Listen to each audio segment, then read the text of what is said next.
Thank you for plugging into this Family Life News podcast, streaming issues-driven, family-focused news.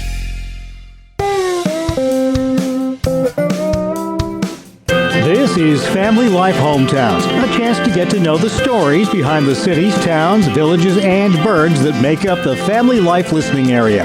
We take a look at their history and learn what makes them special. Today, we spotlight Hermitage, Pennsylvania. Nestled along PA's western border, 15 miles from Youngstown, Ohio, 70 miles north of Pittsburgh, Hermitage started out in the late 1700s as Hickory Township. And both of those names appear to have ties to America's 7th president, Andrew Jackson, known as Old Hickory, and whose Tennessee estate was called the Hermitage. Historian David Gibb with the Hermitage History Project on the first settlers. Permanent settlers did not arrive in this area until approximately 1795, 1796. After the American Revolution, they didn't have a lot of money to pay soldiers, so they gave them land grants, but this area was still somewhat hostile until some of the issues with Native Americans had been solved. So it wasn't until the mid-1790s that we started to see men like Thomas Cannon and William Budd and Isaac Patterson and Colonel Henry Hoagland come to this area to settle, to establish grist mills, farms, things of that nature right along the Shenango River. Retired Hickory school teacher Maxine Patterson is a Hermitage Historical Board member.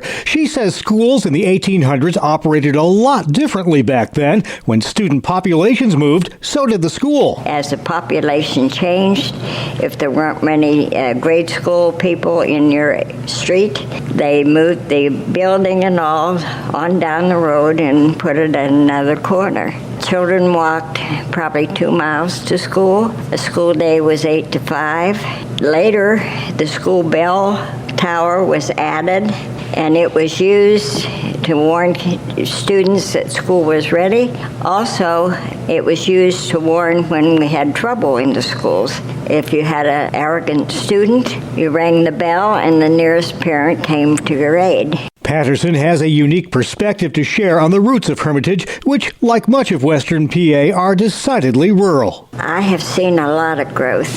I came to Hermitage in 1950, and as I came in from Mercer, Route 62, the top of Kill Ridge, looking down on Hermitage Center, it was strictly rural.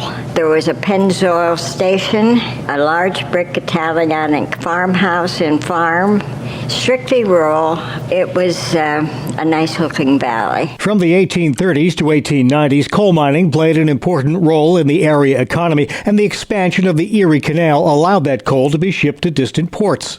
One of the key figures of Hermitage and neighboring Sharon in the 20th century was Frank Buell, a millionaire industrialist who, along with his wife Julia, were noted for their exceptional philanthropy. One of their lasting legacies is Buell Farm Park, a sprawling green space set aside for the enjoyment of area residents. One of its unique claims to fame, a 9-hole golf course free to all golfers. And the Buells are still honored annually in the community every Labor Day weekend. Last year's Buell Day co-chair Sue McLaughlin tells WKBN, they supported things like the Girls and Boys Buell Club. Our first hospital was named after his father, Christian H. Buell Hospital.